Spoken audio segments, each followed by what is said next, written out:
Hi, and welcome to my presentation on The Four Loves by C.S. Lewis. Just give me a moment while I set up screen sharing.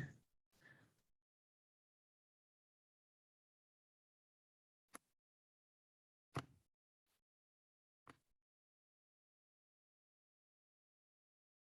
right. Yeah, can we put that into presentation mode? Yes, we can. All right. So, as I said, I'll be presenting on this book by C.S. Lewis called The Four Loves. And in it, he gives us the four loves, which he calls affection, friendship, eros, and charity. And so all the quotes that I will use will come from this edition. And also, just to explain the hat, it's Halloween here at the seminary, and so I am in costume. The first type of love that C.S. Lewis gives us is the love that he calls affection. And this is a quote that he gives. He says, "My Greek lexicon defines storge as affection, especially of parents to children, but also of children to their parents." He says, "I doubt if we ever catch affection beginning. To become aware of it is to become aware that it has already been going on for some time." He says that it is the humblest love, and of all natural loves, it is the most Catholic, meaning the most universal, the least finical, and the broadest. So it's not focused on one person, but it's focused on the masses, on the group. And I see in this type of love a connection to seminary life, and for a priest, maybe even rectory life, or the love of the people in the parish. Because Lewis explains that the especial glory of affection is that it can unite those who most emphatically, even comically, are not united. People who, if they had not found themselves put down by fate in the same household or community, would have had nothing to do with each other. He refers to it as growing fond of old so-and-so, at first simply because he happens to be there. Affection, the truly wide taste in humanity, will similarly find something to appreciate in the cross-section of humanity whom one has to meet every day. In my experience, it is affection that creates this taste, teaching us first to notice, then to endure, then to smile at, then to enjoy, and finally to appreciate the people who happen to be there. Made for us? Thank God, no. They are themselves odder than you could have believed and worth far more than we guessed. Sorry, I had a couple typos there. And here's a note that I made. The person who has developed a love of affection is able to love the people in his life whom they do not naturally connect with. Of course, it is easy to love those who we are attracted to, those who make us laugh, those we feel comfortable around, those who have a similar political view as our own. But to learn to love the people that we are not naturally alike is to learn to grow in the love of affection. Friendship. Friendship is the second type of love that Lewis gives us, and it is what Lewis calls the least natural of loves.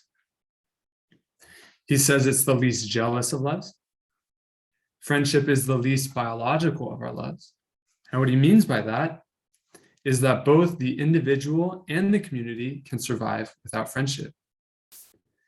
However, common activities is the matrix of friendship. Friendships develop when we're doing things, not focused first on the person, but first focused on the task at hand, and the friendships develop secondarily. And then he says, and this is like, I take it as a words of wisdom, people who bore one another should meet seldom, and people who interest one another often. So it's important to spend time with one's friends. Friendship draws people away from the group in groups of 2 or 3, because, as Lewis writes, to say these are my friends implies those are not. Lewis says, friendship is selective and affair of the few. Lewis focuses on friendships between men simply because he is a man and not a woman. On that note, Lewis wrote, it has actually become necessary in our time to rebuke the theory that every firm and serious friendship is really homosexual. While Lewis wrote that friendships separate friends from the group, he explains the benefit of including others in our friendships. Simply put, someone else can draw out a different side or aspect in our friend that we cannot. By having a friend group, we are able to see many more facets of each individual when the group is together. So in Lewis's explanation of friendship, there's a shift. In the beginning, he explains that friendship isolates or sets 2 or 3 people apart from the group, but then he explains the importance or the benefit of incorporating people into our friendships. Because instead of just being one-on-one in a friendship, where I draw out naturally what comes out of my friend and my friend draws out what naturally comes out of me, that friendship is limited just to what I can do for them and what they can do for me. But when you incorporate other people into the dynamic, into the group, now instead of me having to draw everything out of my friend, the others can work in that friendship as well. And Lewis explains a situation where we see that happening. And this is what he says. Now that Charles is dead, who Charles is, I have no idea. I shall never again see Ronald's reaction to a specifically Caroline joke. Who's Ronald? I don't know either. And what's a Caroline joke? I don't know that either. But what I do know is that Charles and Ronald and Lewis in this situation are friends. And that Ronald had the ability of telling a joke that Lewis didn't have and that Charles would react to it. Lewis continues, far from having more of Ronald, having him to myself now that Charles is away, I have less of Ronald. Hence, true friendship is the least jealous of loves. In true friendship, we see that other people add to the situation, and so we bring them into the situation. And in doing that, we receive the blessings of the gifts of the people around us. Lewis says, friendship is unnecessary, like philosophy, like art, like the universe itself. For God did not need to create it. It has no survival value. Rather, it is one of those things which give value to survival. So Lewis takes the unnecessariness of friendship and he reverses it. And he says that friendship is so much a gift that it gives us reason to survive. We don't need it for survival. It's the thing that gives value to survival. This leads to the question, as I read this chapter, of what Lewis considers the highest form of love. And I think at some point that he is pointing to friendship as the highest form of love. Lewis continues, the preceding pages have, I hope, made clear why, to me, at least, it seems no wonder if our ancestors regarded friendship as something that raised us almost above humanity. This love, free from instinct, free from all duties, but those which love has freely assumed, almost wholly free from jealousy, and free without qualification from the need to be needed, is eminently spiritual. It is the sort of love one can imagine between angels. Have we here found a natural love, which is love itself? Lewis asks. All right. The third type of love, and we'll just touch on this very briefly, is the love of eros, the love of two lovers, of spouses,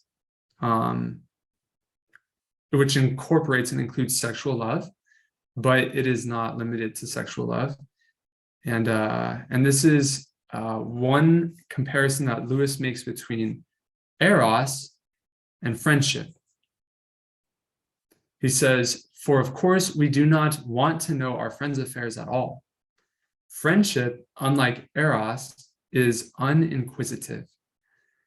And we can then apply these words because they're first focused at friendship, but we can apply them to eros, which is that in the love of eros, let's say that. With the love of eros, we have to fight the battle of inquisitiveness and probing into someone's life, into areas that are personal and that might just be reserved for them and for others, but not for us. In friendship, we break away from that and we go and we recognize their privacy and we allow them to live their privacy, and we don't try and cross that. Here's another quote that Lewis gives, and he says, "Lovers are normally face to face." So the love of eros is normally face to face. When lovers are absorbed in each other. Friends, though, are side by side, absorbed in some common interest. The love of eros can bring two people together to the exclusion of the people around us. But friendship instead, which finds its place when two people have a common interest and are bound by that, but those friends look away from each other and to those around them to bring them into that friendship. And the friends can be on a journey. They can be journeying on a path, and instead of being stuck, focused on each other, they're focused on the path and they're moving forward, and the friend walks beside them and lifts them up and supports them along the way. All right, Lewis gives us 4 types of charity. 4 types of the love of charity. So charity is the 4th love, and then of the 4th love, there's 4 types. Here they are, and I'll explain them each. The first one is natural gift love. And then we have the higher form, the divine gift love. And then we have the supernatural need love of himself, which is the supernatural need love of God himself. And that's confusing, and I'll explain it, so don't worry. And then the 4th type is supernatural need love for one another. All right, so what is natural gift love? Lewis says, this type of charity is directed at objects which the lover finds in some way lovable. This love is very easy to give. And I want to emphasize that word, give. Gift love. Gift love is a love which we give to others. It's our love that we give to others. And in natural gift love, it's the love that we give to others when we see something that we like. But then there's divine gift love. Divine meaning godly. And Lewis says that this is love himself working in a man. It's the disinterested love that desires simply what is best for the beloved. So it's not about what I'm receiving, but it's about willing the good of the other. This type of love is not easy to give, I think, because it's not natural, because it's selfless and holy. So again, gift love is the love that we have that we give to others. Natural gift love is when we love something that we find lovable. And divine gift love is when we love the other person not for our benefit or because of what they give for us, but simply because we desire what is best for them. All right, now we move to supernatural need love of himself, which we can also say is supernatural need love of God's self. So what is a need love? Need love is our ability to receive gift love from others. It's the love in us that receives love from others. It's the reception of love. This love recognizes our brokenness and need for God's love. Okay, so as we said, it's the supernatural need love of God's self. It's our ability to receive God's love. And he doesn't love us. God doesn't love us because we may be holy. He doesn't love us because we might be a good preacher. He doesn't love us because we might be a lovable person. He doesn't love us because we're beautiful. He doesn't love us because we have a lot of friends. He doesn't love us for the things that we might think make us lovable. Instead, in all of our brokenness, if we lost all of those gifts and characteristics that we take pride in, if we removed it all, God would still love us. And that recognition, that humble recognition that God loves us, regardless of anything that we have to offer, is a love itself. It is called the supernatural need love of himself, the supernatural need love that we have of God's self, of God. Lewis says, rather than having a need love, which never fully acknowledges its own neediness, grace substitutes a full, childlike, and delighted acceptance of our need, a joy in total dependence on God. We become jolly beggars. Now, there are two examples from the Holy Bible that stood out to me as I read this and kept it in mind for weeks afterwards. In the weeks after. So the first one that I want to look to is St. Peter in the Gospel of Luke, chapter 5, verses 1 through 11. And I'll read it to you. While the crowd was pressing in on Jesus and listening to the word of God, he was standing by the lake of Gennesaret. He saw two boats there alongside the lake. The fishermen had disembarked and were washing their nets. Getting into one of the boats, the one belonging to Simon, who would become Peter, Jesus asked him to put out a short distance from the shore. Then Jesus sat down and taught the crowds from the boat. After he had finished speaking, he said to Simon, Peter, put out into deep water and lower your nets for a catch. Simon said in reply, Master, we have worked hard all night and have caught nothing, but at your command I will lower the nets. When they had done this, they caught a great number of fish, and their nets were tearing. They signaled to their partners in the other boat to come to help them. They came and filled both boats so that they were in danger of sinking. When Simon Peter saw this, he fell at the knees of Jesus and said, Depart from me, Lord, for I am a sinful man. That reaction that Peter had to Jesus, he's faced with this great miracle that Jesus performed. He recognizes something very, very spiritual, prophetic, and godly about Jesus. And in the face of that, he recognizes his own brokenness. And that was a struggle for him. To be seen by Jesus was a struggle for him, because he acknowledges his brokenness, and then he says, Depart from me, leave me, Lord, for I'm a sinful man. To be in need of God's love and to recognize our brokenness, it's not easy. It's a struggle. And that's what Lewis is acknowledging. And that's what I think that this encounter that St. Peter had with Jesus shows us. Now, the second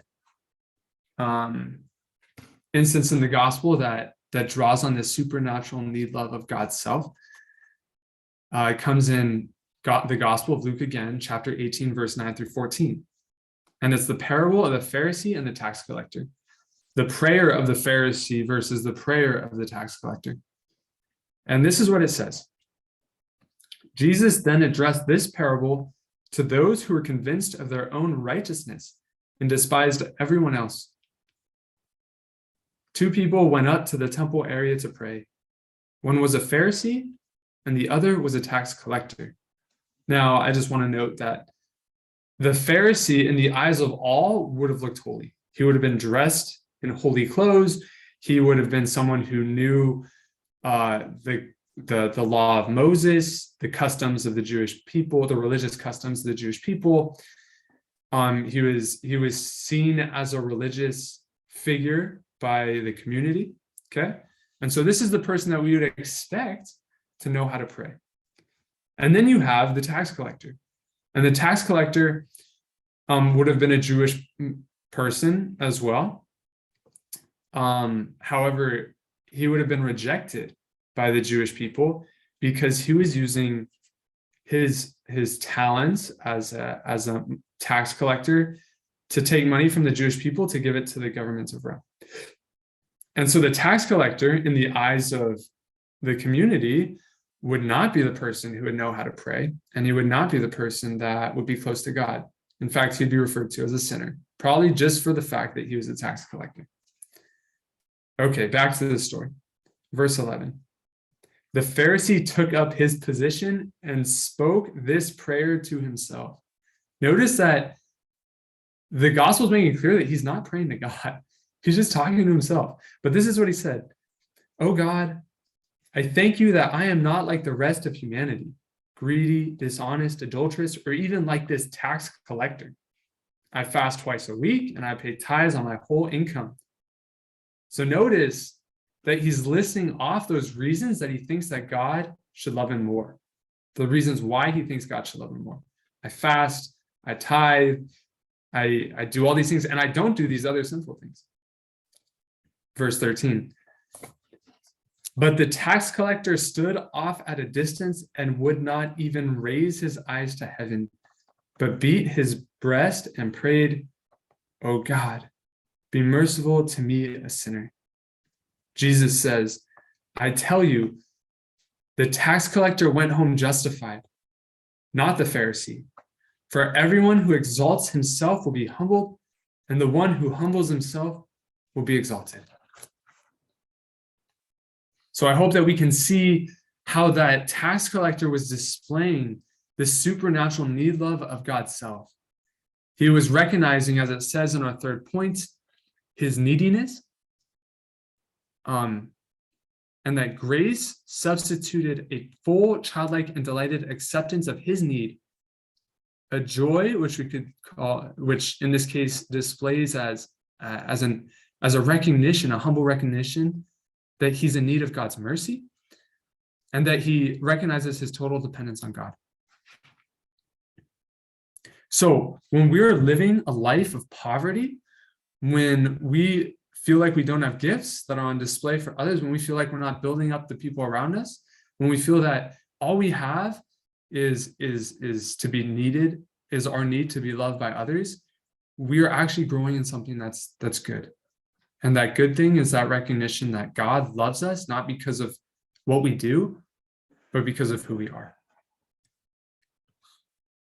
And this brings us to our fourth type of charitable love that Lewis gives us, which he calls the supernatural need love that we have for one another. Lewis says, when God, who is love itself, stirs in the heart of another person to love that which is unlovable in us. He calls this the highest love of all. And he says the first hint that anyone is offering us the highest love of all is a terrible shock, because it is not the sort we want. We want to be loved for our cleverness, our beauty, our generosity, our fairness, and our usefulness. But there is something in each of us that cannot be loved. And it's that supernatural need love that we have in us, that acceptance that someone else is loving something that we don't find lovable. That's the love in us that's on display when we're receiving the gift love of somebody else. When someone else has a gift love, a divine gift love, and they're loving us, and they recognize our brokenness and the areas of weakness that we have, the things that people naturally would not love, and they go with that weakness, I love even that. And I won't turn my back on you because of that. But I love you anyways. That gift love being offered to us, our ability to receive that, is called a need love by Lewis. And it's the supernatural need love for one another. Lewis gives us an example of a sick newlywed husband on page 169. Let me just check our time.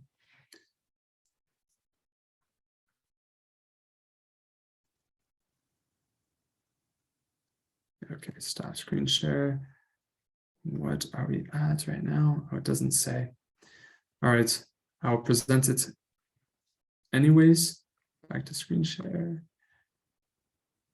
Actually, you know what? I don't need a screen share. I can just read it from the book. This is what Lewis says on page 169. How difficult it is to receive and to go on receiving from others a love that does not depend on our own attraction. This can be seen from an extreme case.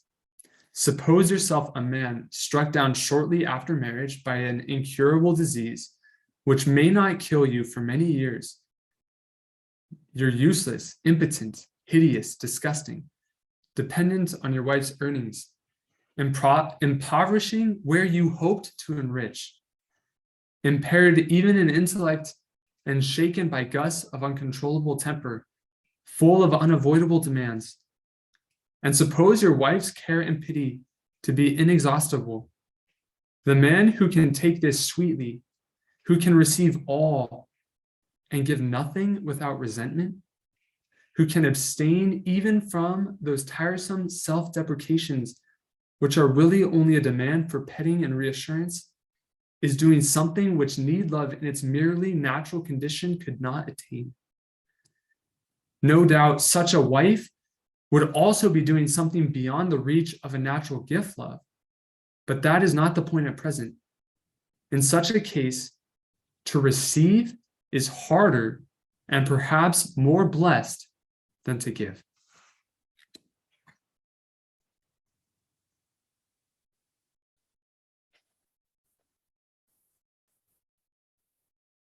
And with that, that's a wrap. We saw the 4 types of love that Lewis gives us: affection, friendship, eros, and charity. And then we saw how that charity itself has 4 of its own types of love, which is gift love, the love that we give to others, and that can be done in a natural sense, when we love the things that are easy for us to love, and also in a divine sense, when we love the other person, not because of the things in them that we find lovable, but because we desire their good for them, and not because of us. So it's a selfless love. And then we saw that there's a supernatural, so it's not natural, it's supernatural, it's divine, it's of God, a supernatural need love of God's self, which is our love allowing ourselves to be loved by God without any of our talents. And then the supernatural need love that we have of the other people around us, which is our ability to receive love, especially when we feel unlovable or in the areas that we feel unlovable.